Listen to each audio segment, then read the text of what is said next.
Welcome to the Uncanny Valley podcast. Have you ever wished you could just jump right into a fictional world you love, not just watching, but actually being there, shaping its history, like really experiencing the lore, the people, the big conflicts firsthand, maybe leaving your own mark? Well, today, that's pretty much what we're doing. We are digging into the incredible layers of a recently published source. It's a treasure trove of info about the Avatar universe. Specifically, we're breaking down the core rulebook for Avatar Legends, the role-playing game. Our mission today is to walk you through this amazing material. We want to pull out the key bits of knowledge, help you really grasp the nuances of the Avatarverse, how its history plays out, and what it actually means to be a hero in that world. You should walk away not just knowing more, but really appreciating the depth behind the stories, and hey, maybe even feeling inspired to make your own. Yeah, it's fascinating, isn't it? How a role-playing game can become this, lens, a way to explore such a huge connected story. Because the source book, it isn't just rules, not at all. It's this really carefully put together guide to understanding the whole history, human, natural, everything of this incredible world. From way back, its ancient origins, all the way up to, its more modern future. We'll be connecting the dots between the stories you probably know and love, Right. and showing how this game lets you weave your own stories into this massive timeline spanning thousands of years. And it includes adventures for all kinds of heroes, right? Benders, non-benders, everyone. It just brings the Avatarverse alive in a totally different way. I'm up. Welcome to the Avatarverse, a world of balance and conflict. Okay, so let's unpack this thing called the Avatarverse. A lot of you, probably most of you, know the world from Avatar, The Last Airbender, maybe The Legend of Korra. But this game introduces Avatar Legends as this umbrella term. It covers all the stories across all the different times, the comics, the novels. Collectively, that's the Avatarverse. It's way bigger than just Aang's story or Korra's story. Yeah. It's this huge tapestry of history, human, and natural, stretching all the way back to Avatar 1, the first one, looking forward to it. Really ties everything together, what happened, what could happen in one big framework. And what's really compelling about thinking of it as the Avatarverse is how it highlights that this world isn't static. It's dynamic. It's built for ongoing stories. It gives you a structure for basically endless adventures where, yeah, anyone could potentially change history. But, and this is a really key insight from the book, even though player characters can change things moving forward, they can't just ignore the weight of history. What's happened. The rulebook makes it super clear. The past has consequences. Even the biggest heroes have to deal with the decisions made by people long before them. It makes you wonder, right? How does all that historical baggage shape the choices heroes have to make? They're not just fighting bad guys. They're wrestling with generations of old conflicts, old wounds, stuff that's still echoing. Right at the heart of it all, of course, is the Avatar. This one person, this extraordinary human who could bend all four elements: earth, fire, air, water. And they're the one responsible for keeping balance, for being that bridge between the spirit world and the physical world. Plus, they reincarnate. After one life ends, the Avatar spirit moves on, following that specific cycle through the elements, always carrying that spirit, and it's huge responsibility. That's an enormous weight on one person, isn't it? Everyone looks to the Avatar to fix things, solve problems, bring justice, expecting this one superbender to handle it all. It is, and the cyclical nature is fascinating, but yeah, it comes with this profound, almost crushing burden. They aren't just powerful people, they're this continuous force for balance, like a living symbol of the world needing harmony. And while avatars can connect with past lives, usually through meditation, each new one starts fresh. They have to learn to master the elements again in that fixed order. Native element first, then fire, air, water, earth. Always circling back. So this constant need to relearn these immense powers, often while the world is in chaos around them, that dramatically shapes each avatar's specific journey. And crucially, how the world sees them. It means that even with all that inherited power, every avatar's path involves personal struggle and growth. Their challenges, in their specific time, redefine what carrying that legacy actually means. Okay, so beyond the Avatar, the world is really defined by the four nations. Each one's got its own distinct feel, geography, people, which obviously shapes their cultures and how they interact, sometimes leading to conflict.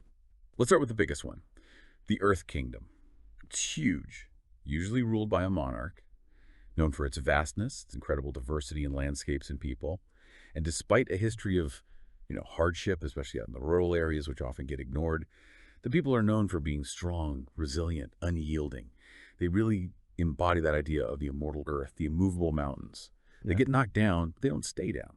You've got places like Ba Sing Se, the capital in the northeast. It's the biggest city in the world, famously divided by those concentric walls: outer wall, agrarian zone, inner wall, then the lower, middle, and upper rings. And those walls starkly reflect pretty severe class differences. Like the lower ring is super crowded, lots of poverty, crime, and people living there literally can't go to the middle or upper rings without papers. Then you have Omashu, the second biggest city. It's built on a mountaintop, really cool, known for that unique mail delivery system run by earthbenders, and innovation too. And you can't forget the Siwang Desert. Huge, deadly, unforgiving, home to the Siwang tribes, like those ancient beetle-headed merchants riding giant rhino beetles, masters of survival out there. Hmm. And it's those specifics, right? Those details bring the nations alive. They're not just labels. These distinct national identities, forged by where they live, their culture, their history, they aren't just background flavor. They're the fertile ground for the drama, the tension that you, as players, will face. Take the class divisions in Ba Sing Se. That's not just a setting detail. It forces your Earth Kingdom hero to deal with deep social problems. Maybe tearing their loyalty between the struggling folks in the lower ring and the rigid rules of the upper ring. Or the resilience of the Earth Kingdom people. It means even when they're conquered, that spirit of resistance is always simmering. These fundamental differences are where so many heroic struggles come from, pushing characters to face not just external enemies, but these ingrained societal issues, these prejudices that have built up over generations. Okay, then we've got the Fire Nation. They're on a group of islands west of the Earth Kingdom, famous for their impressive military, strong economy, fueled by big industrial achievements. Their people tend to value innovation, technology, discipline, strength. Their capital city is incredible, built on top of and inside an island volcano. That's where the royal family lives. It's also got the Royal Fire Academy for Girls, this prestigious military school known for really intense competition. Apparently kids have even died there during Agni Kai duels, which is pretty intense. And there's Fire Fountain City, an ancient place that's become this super industrialized modern hub. And that industrial drive, that focus on innovation, that's crucial. It means the Fire Nation is often pushing boundaries, sometimes destructively, which leads to conflicts over resources, over land. We'll definitely see that playing out as we go through the different eras. Yeah, absolutely. Okay, next, the air nomads. These are the spiritually focused folks. Traditionally, they roamed the world but maintained 4 main air temples in really hard-to-reach places. Of course, their tragic genocide at the start of the 100-Year War left Avatar Aang as the only survivor, though thankfully a new air nation emerged later during harmonic convergence, guided by Aang's son, Tenzin. A key symbol for them is those distinctive light blue arrow tattoos, right? Forehead down the back, one on each limb showing mastery. And their spiritual connection is so deep, some powerful air nomads can actually project their spirit out of their body. Yeah, that deep spiritual connection really defines them. Even when they were nearly wiped out, their ideals, peace, detachment, they keep echoing through the Avatarverse, influencing other nations, sometimes in really unexpected ways. It also really hammers home the devastating impact of the 100-Year War. That's a wound that just lingers for generations. And finally, the water tribes. Mostly in the freezing north and south poles. They rely on hunting, foraging, trade. The sea is their highway, basically. Agniakella in the North Pole is this city of amazing ice architecture. It houses the Spirit Oasis, which is this unique tropical spot nurtured by Tui and La, the moon and ocean spirits who live there as koi fish. So cool, Isn't it? Then you've got the Foggy Swamp tribes people, who are kind of an exception. They live in a warm, damp swamp down in the Earth Kingdom, very connected to spiritual energy and the weird plants there. And both poles also have spirit portals, actual physical gateways to the spirit world. Avatar Wong closed them way back when, and then Avatar Korra reopened them much, much later. The water tribe's connection to their environment and their spirituality emphasizes a different kind of strength, you know? It's rooted in adaptability, tradition. The Spirit Oasis isn't just a pretty place. It's proof of that deep link between the physical and spiritual worlds. It's sacred. Players might have to protect it. And Korra reopening the spirit portals, that dramatically changes the whole world in the later eras. Creates all sorts of new challenges, new opportunities for adventurers. Right. So beyond the nations, there's technology. It's always evolving in the Avatarverse, pushing boundaries, changing what's possible. Inventors from all 4 nations are constantly creating new stuff, adapting to their needs and environments. Yeah, and what's really cool about tech in this world is how it's woven into each era and nation specifically. It reflects their values, their needs. It's super adaptive. Like an Earth Kingdom inventor in the Roku era might use simpler things, smoke bombs, clever traps maybe. But fast forward to the Korra era, and a technologist is wielding electrified rods, maybe even designing mechs. And this adaptive tech, sometimes it uses bending, sometimes it doesn't. It means problems get solved in really creative, unexpected ways. Solutions for surviving the water tribe tundra are going to look totally different from ways to cross the Siwang Desert, right? It does make you think, though. How does all this rapid tech advancement clash sometimes with the spiritual harmony the Avatar is trying to maintain? Especially as society gets more modern, it's a constant tension playing out in the background. We also see this really interesting secret society, the Order of the White Lotus. Members from all four nations, benders and non-benders, they operate globally, dedicated to improving the world, uniting the nations, often by guiding the Avatar. Their influence is subtle, but you see it across all 5 eras you can play in the game. The White Lotus is crucial. They're this continuous underlying force for good, working quietly behind the scenes. Their existence really highlights that even in the worst times, there are people working for the greater good, often secretly, trying to foster balance. And yeah, guiding the Avatar was a big part of their strategy for achieving that. But it also brings up a fascinating point, doesn't it? What happens when a powerful, secret group dedicated to good has a splinter group break off? Like the Red Lotus, emerging from their own ranks but with totally different destructive goals, makes you think about how even good intentions can get twisted, and how that secret influence impacts the big open conflicts we see in each era. 2. Navigating the eras. A historical journey through the Avatarverse. Okay, here's where it gets really, really cool. Avatar Legends. The role-playing game doesn't just stick you in one time period. Instead, you and your group choose an era to play in. Each one's tied to a specific avatar's life.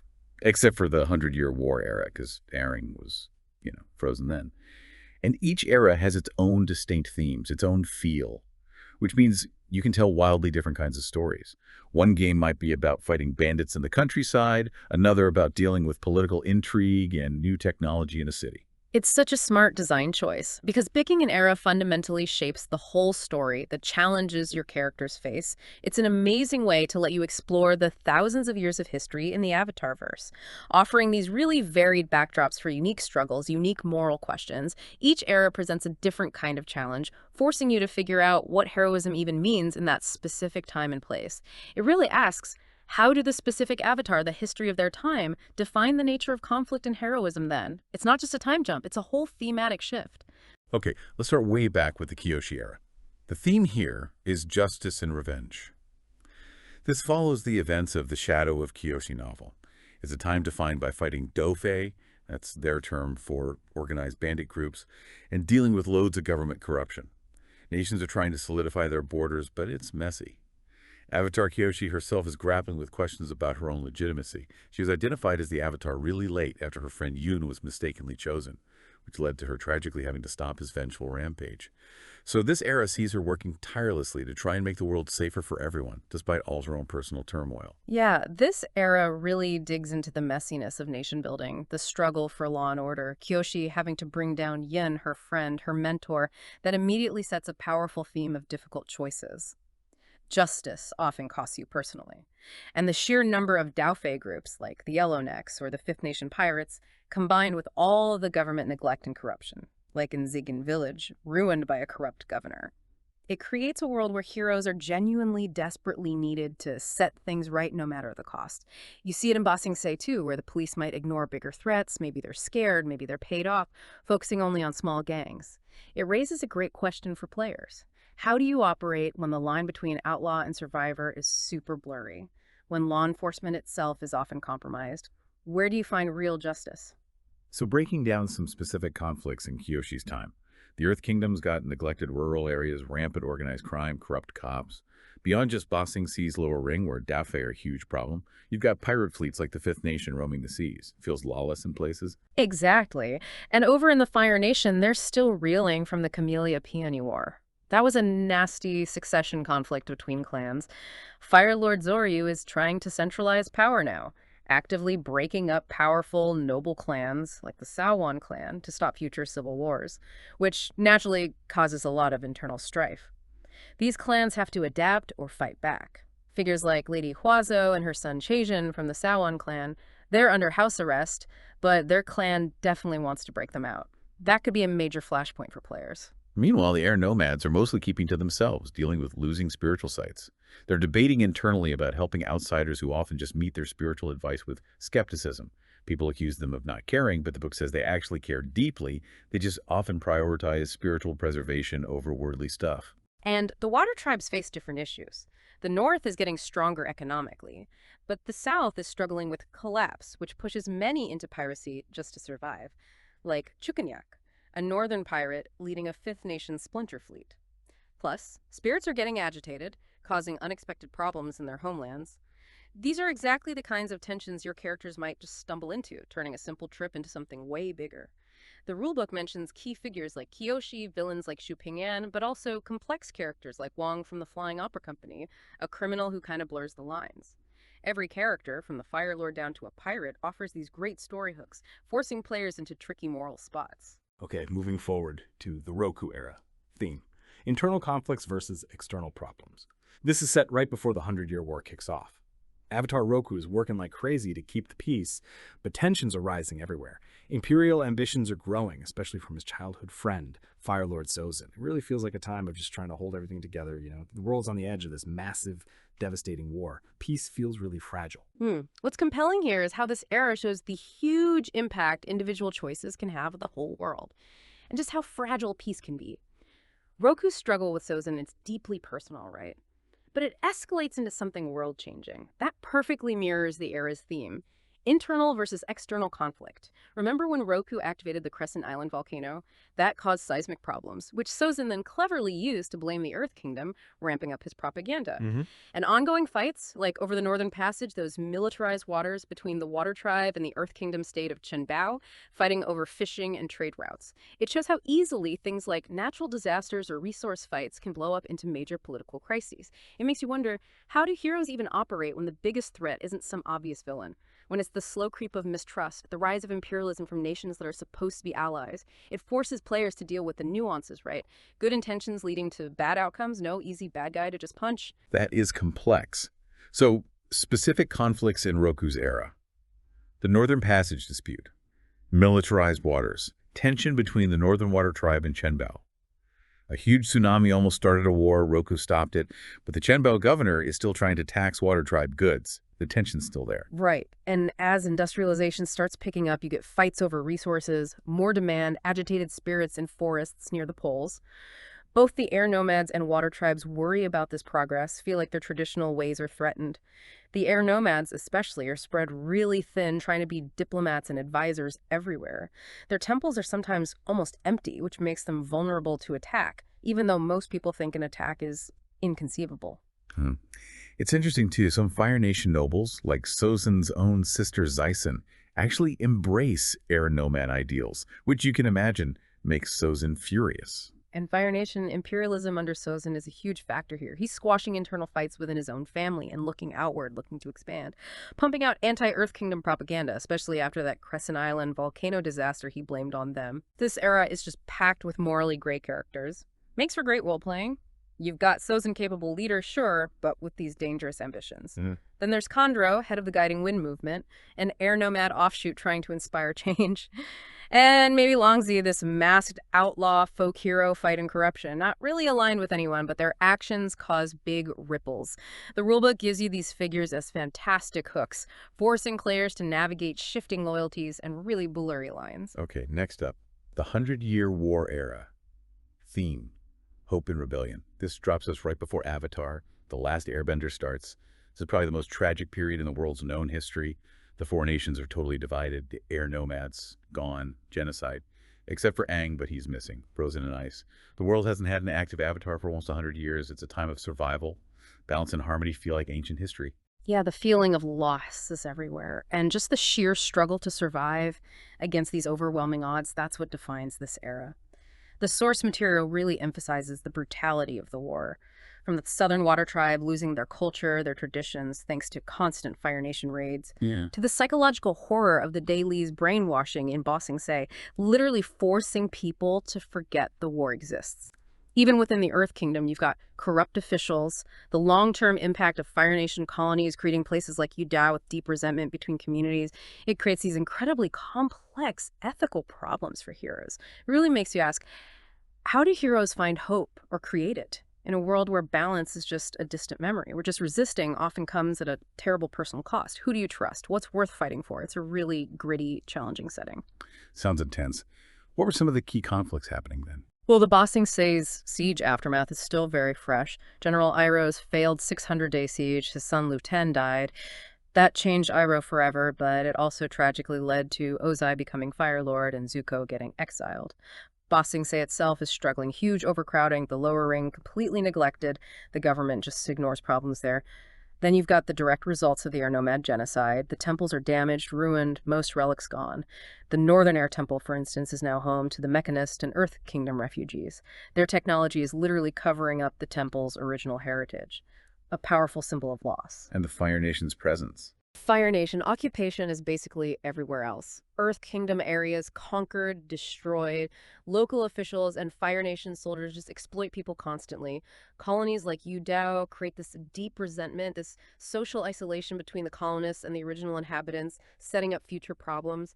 And the Southern Water Tribe decline is severe. Cultural traditions are being lost, dark spirits are appearing because spiritual practices are fading, and there are hardly any waterbenders left. People are just trying to cope with immense loss, trying to hold on to their heritage.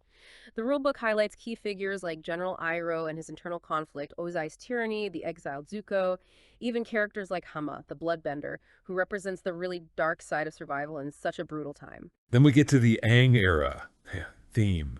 Healing deep wounds. This is specifically said after the comic trilogy, The Imbalance, as post-Avatar, The Last Airbender show. This is meant to be a time of huge hope, possibility, cooperation after the war ends.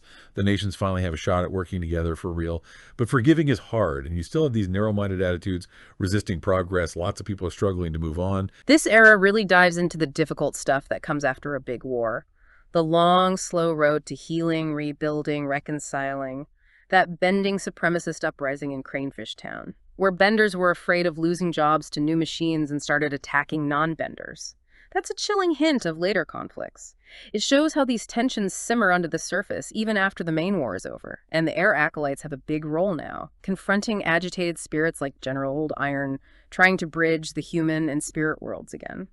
Highlights the ongoing spiritual work needed to maintain balance, honoring Avatar Yangshin's old agreements.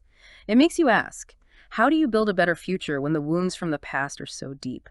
When old prejudices and resentments keep popping up, challenging the whole idea of a unified world? It's a time where hope is definitely there, but it feels fragile. It needs constant work. Where do we see these challenges playing out most clearly? Post-war reconstruction is massive. In the Southern Water Tribe, people are still unhappy, even with Chief Okota trying his best. Relations with the North are tense. Earth Kingdom companies are helping rebuild, but refugees are still struggling in Ba Sing Se's lower ring, or they go back home to find their villages totally looted. It's really tough. And this is made worse by that bending supremacist sentiment. Unrest between benders and non-benders flares up because of job losses to new machines leading to violence. Plus, there's lingering prejudice against Fire Nation citizens. They're not the privileged class in other nations anymore, and that causes friction. So the spirit world is still a factor too. Oh, absolutely. Spirit world imbalance is a real problem. The Air Acolytes have to deal with angry spirits, learn how to keep peace between humans and spirits. They have to figure out how to honor Yangshen's old deals while also helping UNCAiNN foster balance in a world that's spiritually out of sync. Politically, things are shifting too. King Kui, the Earth King, is finally out from under Longfeng's thumb and actually trying to improve the Earth Kingdom. Fire Lord Zuko is pushing major reforms, fighting propaganda, trying to cooperate internationally. But he faces huge opposition from inside the Fire Nation, even assassination attempts from people clinging to the old ways.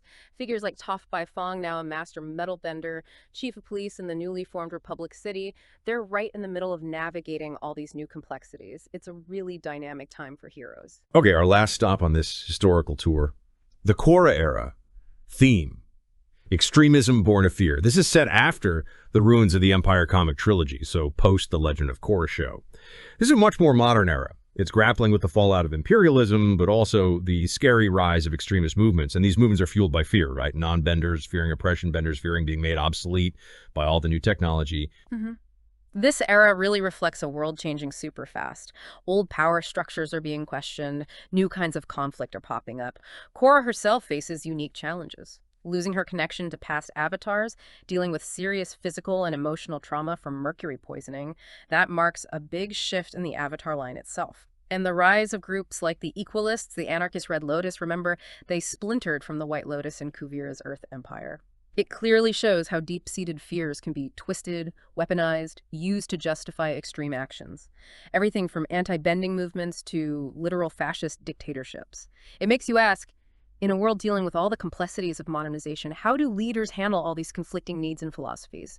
And how do heroes fight back against these deep fears when they turn into such widespread extremism? The lines are much, much blurrier now. It's incredibly complex. What specific conflicts would players run into?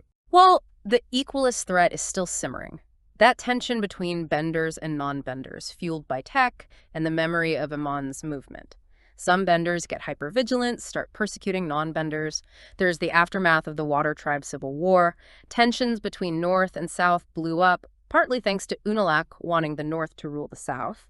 The spirit portals are still open, but now you've got new threats, like businessmen trying to exploit the spirit world, like UNCAiNNY. Economic stakes meet spiritual matters. The Red Lotus, though their leaders are mostly dealt with, their ideology is still out there. They wanted to destroy governments, break down a separation between worlds. Their attempt to indoctrinate Korra failed, but they caused huge chaos, like assassinating the Earth Queen. And Kuvira's impact is still felt. Definitely. The rise of the Earth Empire. After the Earth Queen died, Kuvira stepped into the chaos, unified states under this fascist dictatorship, exploited vulnerable towns. Even after she's defeated, loyalists still believe the United Republic of Nations belongs to the Earth Kingdom. That threatens future trouble. And then there are just the general duties of leadership. New leaders in Republic City, the Earth Kingdom, like King Wu trying to push for democracy, the Water Tribes, they all face sky-high expectations, conflicting needs. It's impossible to please everyone. This era is packed with complex figures. Korra dealing with trauma, Zahir's anarchist ideals, Kuvira's authoritarianism. It makes for incredibly rich, nuanced stories. Third, diving into play. Crafting your hero and story. Okay, so after that amazing tour through the history of the Avatarverse, how do you actually play this game? Well, at its heart, it's really just a natural conversation. It flows between you, the players, and one person called the game master, or GM. You describe what your character does, you embody them, and it's totally collaborative storytelling. It's not like reading a script. You and your friends create the story together, as many stories as you want. The GM sets the scene, presents the situation. Maybe you're foiling a theft at the Earth King's palace. Maybe you're navigating a forest full of angry spirits. And then your character's decisions drive everything that happens next. Yeah, and that collaboration is so key. It ensures that what each player decides actually matters. The game's rules are really cleverly designed to push the story into interesting places, as the book says, but ultimately keeping it engaging is up to the whole group. There are examples in the rulebook, like a GM describing Lin Baifeng bursting into your hideout. It shows how uncertainty, difficult choices, they're built right in. This keeps the story moving forward. You don't get to just rewrite things because you didn't like how they turned out. This shared commitment to the fiction, to building on what's already happened, not undoing it, that's what makes role-playing games so unique, so satisfying. It feels like you're co-authoring a season of Avatar right there around the table. And making your hero sounds fun, too. Each player uses a playbook to create their character. Think of it like a hero archetype, a bundle of abilities, details, story hooks, all designed to help you make a really cool character. You become a player character, a PC. Everyone else, controlled by the GM, is a non-player character or NPC. And your choices as a PC are what really drive the story forward. It's a fantastic system. The playbooks guide you, but they leave so much room for you to make the character your own. They aren't just like classes in other games. They're narrative frameworks. They define your hero's internal struggles, their core beliefs, how they deal with the world. The rulebook previews 10 core playbooks, and each one is geared towards telling a specific kind of story arc. For example, you could be the Guardian. This character is sworn to protect someone, usually another PC called their ward, but they struggle to trust others, even their ward, to protect themselves. Their protector's burden means they often feel their ward's emotional conditions, maybe even have to mark them themselves. That creates instant drama. Or maybe the prodigy. This hero is amazing at their training, maybe even better than their masters taught them. They're always pushing the limits. They might start with an extraordinary skill, like an extra master technique, but their whole journey is about learning that real mastery isn't just about individual skill. It's about connecting with their community. They learn techniques fast, but need that connection to truly grow. Oh, wow. So the playbooks really tie characters into the group story right away. Any other cool examples? Oh, yeah. How about the rogue? Lives outside the law, great at surviving, but struggles to form real, lasting bonds. They have bad habits like casual stealing or doing daredevil stunts. They can indulge these alone for personal gain, or do them with a friend to build closeness. Creates fascinating choices. Or maybe the successor comes from a powerful lineage, but one that's maybe corrupt or has a tragic past. They're fighting against that history. Their tainted past defines their family's power and reach. They can access expensive stores of resources from their family, but only by either humbling themselves or basically raiding their family's stuff, you see. The playbooks aren't just about what your character can do, they're about who they are, the internal conflicts that make their story interesting. Plus, each playbook has unique demeanors, ways they act, like being above it all, boastful, or playful, and history questions that help you flesh out their backstory and connect them to the other PCs right from the start.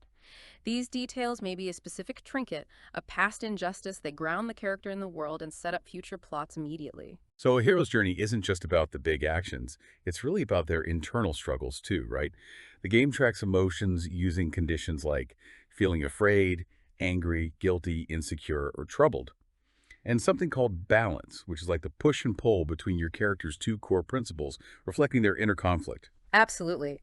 That balance track and the principles are totally central to how characters develop.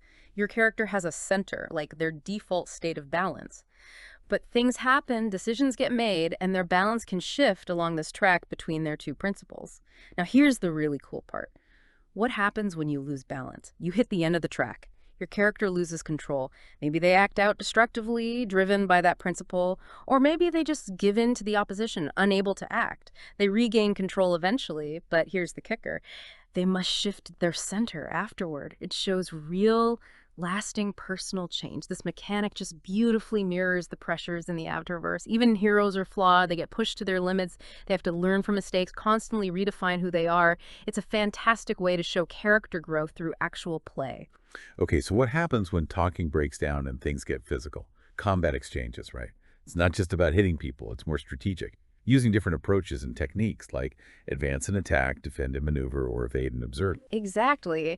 And what's brilliant is how the combat system, even though it's structured, still focuses on the narrative, the intent behind the action. There isn't just one generic bending move, for example.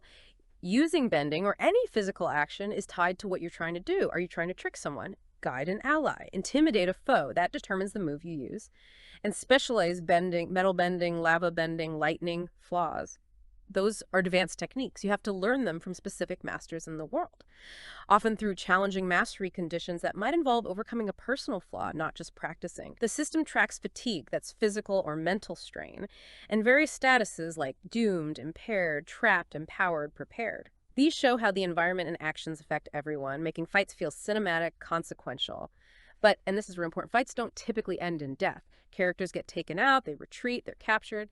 This design choice really echoes the core themes of Avatar, doesn't it? Value of life, redemption, the ongoing struggle for balance, not just wiping out enemies. It keeps the story going, focuses on the emotional impact, not just lethal results.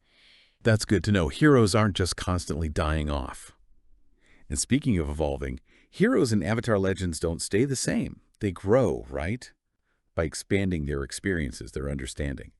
Often by answering specific growth questions at the end of a session tied to their playbook. And they also advance by learning new techniques, getting stronger as benders or warriors.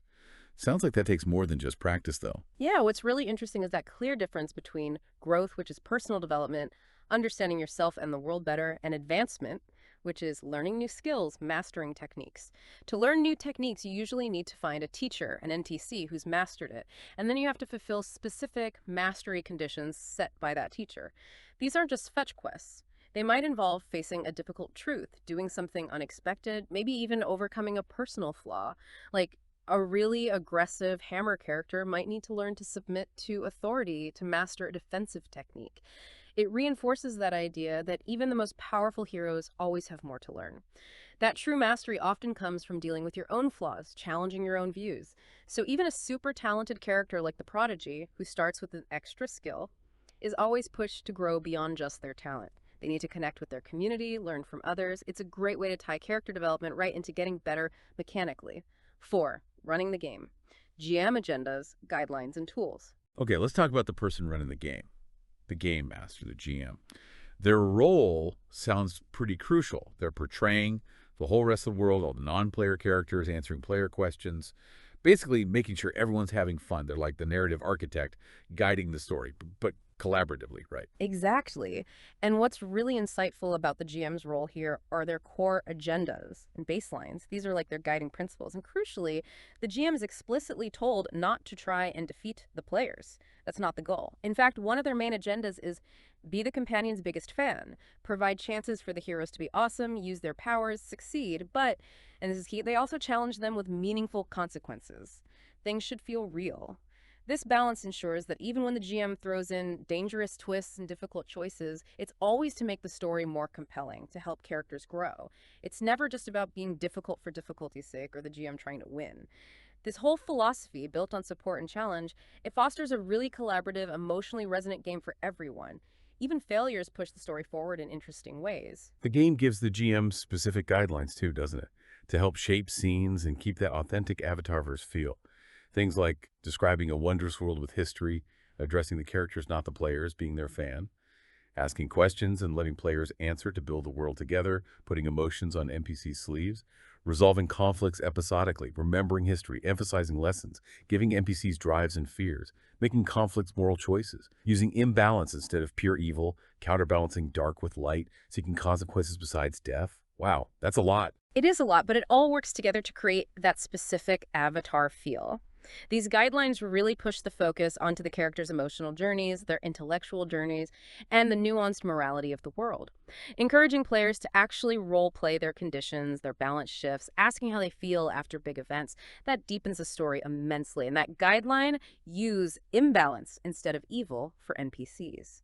That means villains aren't just mustache-twirling bad guys. They're people who've gone too far off their center, taken a principle to an extreme. It's a stark reminder for the player characters of what they could become if they lean too hard into their own principles. And crucially, counterbalance darkness with light. That ensures the stories, even with tragedy and conflict, always keep that hope, that humor, that optimism that's so core to Avatar. Creating those quiet moments, the scenes where characters bond, it really makes you think about how making conflicts moral choices, like maybe a bandit is murderous, but they're also feeding starving people, or having to decide whether to punish a Fire Nation citizen for things that happened in the past. That pushes players beyond simple good versus evil, into those rich, complex, ethical spots where the best stories happen. The game seems really flexible too in how you structure adventures. You can run short campaigns, right? Like 2-4 sessions focused on one goal. Or longer seasons, multiple adventures with bigger arcs, like in the TV shows with the main antagonist or theme, or even just one-shots for a single night's game. Yeah, the emphasis is definitely on continuous storytelling and tying the characters' own stories into the main plot. For longer games, the GM is encouraged to create episode threats. Those are major NPCs with immediate goals. And season threats, those are master NPCs whose core imbalance or big goal needs resolving over many episodes, often leading to a big season finale. And the framework for starting new seasons requires significant change. Ensures the story evolves naturally, it doesn't just get stuck. Maybe one season is about stopping a corrupt general, but the next season starts with a whole new threat, or a massive shift in the world's politics. And the way threats are designed, they often retreat, change tactics, rather than just fighting to the death every time. That's a crucial choice. It maintains tension, allows for recurring villains, evolving conflicts, all while avoiding pointless violence and making sure character defeats are setbacks, not just game over.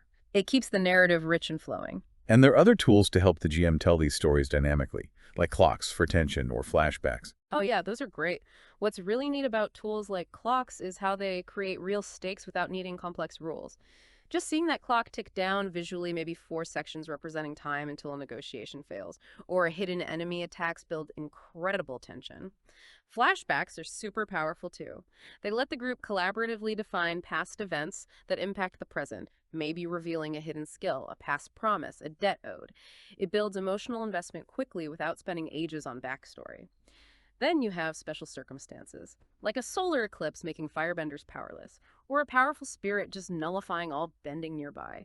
These introduce unique mechanical twists that force players to get creative, push them out of their comfort zone when their main abilities are hindered.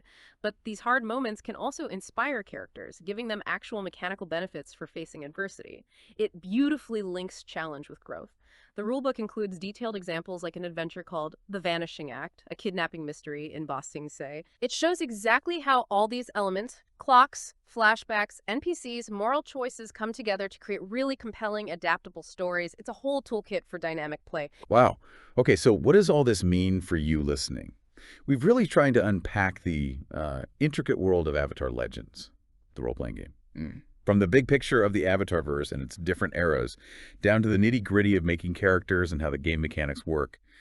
You should have a really solid grounding now, not just in how this game plays, but how deeply it reflects and even expands on the lore of a world so many of us love.